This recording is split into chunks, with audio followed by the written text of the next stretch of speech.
O que aconteceria se a próxima eleição presidencial do Brasil mudasse completamente antes mesmo de começar? Não por causa de pesquisas, não por causa de alianças partidárias, mas por uma decisão capaz de retirar do jogo o principal protagonista da esquerda brasileira, assim como tiraram Bolsonaro. Ou seja, e se Lula se tornasse inelegível? Pode parecer um cenário distante, talvez improvável, mas a pergunta certa não é se isso vai acontecer, e sim o que essa possibilidade revela sobre o momento político que o país vive. Nos últimos anos, o Brasil passou a girar em torno de uma polarização intensa. Lula e o bolsonarismo se tornaram mais do que candidaturas. Viraram símbolos de campos políticos inteiros. Grande parte das estratégias eleitorais, das narrativas midiáticas e até das alianças partidárias passou a depender dessa disputa. Mas existe um detalhe que pouca gente percebe.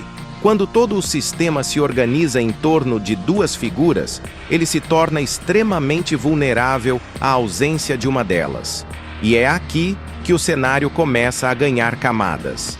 Parte da oposição levanta questionamentos jurídicos sobre determinadas ações políticas e institucionais, sugerindo possíveis interpretações de abuso de poder político ou econômico em contextos específicos. Ao mesmo tempo, aliados veem essas críticas como parte do embate político tradicional. O fato é que, em um ambiente altamente polarizado, qualquer discussão jurídica rapidamente se transforma em disputa narrativa, e então entramos em um terreno ainda mais sensível: o papel do judiciário. Nos últimos anos, o Supremo Tribunal Federal e o Tribunal Superior Eleitoral passaram a ocupar um espaço central no debate público. Decisões sobre eleições, limites institucionais e liberdade de expressão colocaram os tribunais no centro da arena política. Alguns observadores enxergam alinhamentos institucionais. Outros apontam tensões e divergências internas. Não existe consenso, e talvez seja justamente essa falta de consenso que alimenta a percepção de conflito.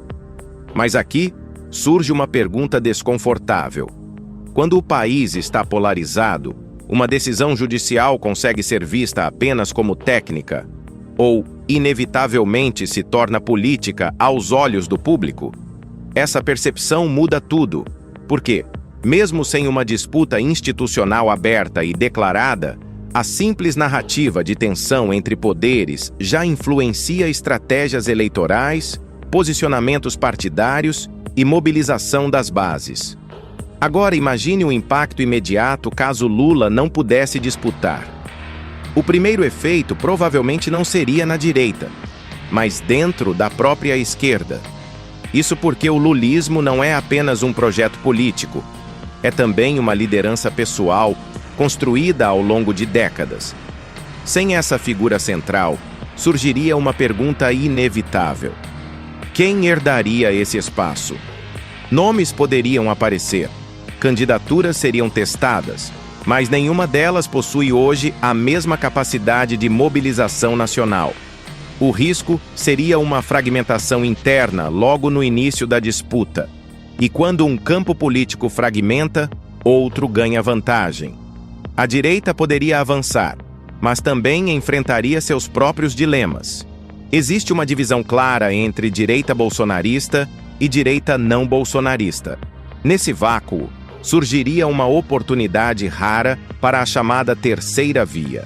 Governadores e lideranças regionais poderiam tentar ocupar esse espaço, mas enfrentariam uma escolha difícil: romper com o bolsonarismo para ampliar o alcance eleitoral, ou manter proximidade para preservar a base mais fiel. Enquanto isso, um ator silencioso observaria o tabuleiro: o centro político pragmático. Com redes espalhadas pelo país e forte capacidade de articulação, esse grupo poderia tentar transformar o cenário em uma oportunidade histórica para lançar uma candidatura capaz de dialogar com diferentes setores. Mas a política brasileira raramente segue apenas a lógica estratégica. Ela segue narrativas. E aqui surge o ponto que muda toda a perspectiva. Uma eventual inelegibilidade poderia ser usada como narrativa de perseguição política, fortalecendo a mobilização da base mais fiel de Lula. Em vez de enfraquecer um campo político, poderia radicalizá-lo ainda mais. Ao mesmo tempo, a transferência direta de votos para um sucessor não é garantida.